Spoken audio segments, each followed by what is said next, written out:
আমি জানি এটা একবার খাওয়া শিখে গেলে ফেলে দেয়া তো দূরের কথা, কিনে নিয়ে আসবেন রান্না করে খাওয়ার জন্য। ভোজন রসিকদের জন্য এত মজাদার একটা রেসিপি এটা, যা একবার খেলে বারবার খেতে ইচ্ছে করবে। এই রেসিপির জন্য নামে মাত্র সামান্য একটু তেল লাগে। সেই তেলের মধ্যে দিয়ে দিয়েছি গরম মশলা। এখন এই গরম মশলাগুলোকে বেশ খানিকটা সময় নিয়ে ভেজে নিব। দিচ্ছি হাফ কাপের মতো পেঁয়াজ, আর পেঁয়াজগুলোকেও বেশ খানিকটা সফট করে ভেজে নিব। অ্যাড করে দিচ্ছি হাফ কাপের মতো পানি। তারপর এর মধ্যে দিয়ে দিচ্ছি 1 টেবিল চামচ আদা ও রসুন বাটা। আরও দিচ্ছি স্বাদ মতো লবণ, হলুদ, মরিচ, জিরা, ধনিয়া ও গরম মশলা। সবগুলো উপকরণ দিয়ে নেড়েচেড়ে মিশিয়ে ভালো করে কষিয়ে নিব। গুঁড়ো মশলাগুলো আপনারা আপনাদের টেস্ট মতো একটু কমিয়ে বাড়িয়ে দিতে পারেন। এখন আমি এর মধ্যে দিয়ে দিচ্ছি আধা কেজি চর্বি। আর এই গরুর চর্বিগুলো আমি বেশ বড় বড় টুকরো করে কেটেছি।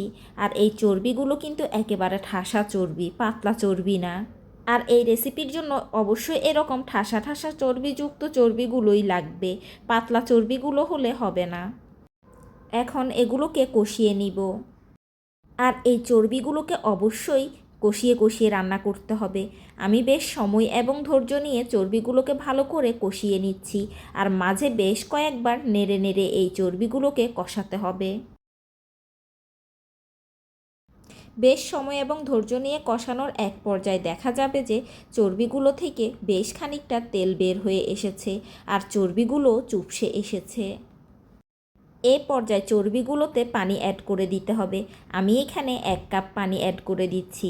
আর চর্বি সিদ্ধ হতে কিন্তু বেশি একটা সময় লাগে না, তাই পানির পরিমাণটা একটু বুঝে শুনে দিবেন। এখন এগুলোকে ভালো করে নেড়ে চেড়ে মিশিয়ে নিচ্ছি। তারপর ঢাকনা দিয়ে চুলার মৃদু আঁচে রান্না করব, চর্বিগুলো একেবারে সফট হয়ে আসা পর্যন্ত।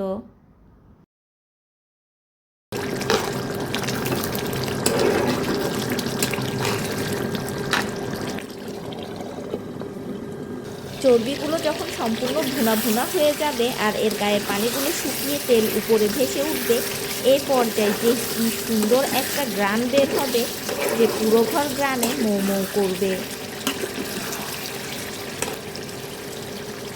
চর্বি ভুনাটা এই পর্যায়ে রান্না হয়ে গিয়েছে। চুলা থেকে নামিয়ে আমি এর উপরের তেলগুলো ফেলে দিয়েছি, এতে করে চর্বিগুলো খেতে ভালো লাগবে। এখন চর্বি ভুনাগুলোকে আমি সার্ভ করে দেখাচ্ছি। দেখুন চর্বি ভুনাগুলো কতটা জুসি ও সফট হয়েছে। ভোজন রসিকদের জন্য নিঃসন্দেহে এটা একটি খুবই মজাদার ও লোভনীয় খাবার। কিন্তু যাদের মুখে রুচি নেই, খেতে পারে না, তাদের জন্য এই খাবারটা তেমন একটা ভালো লাগবে না।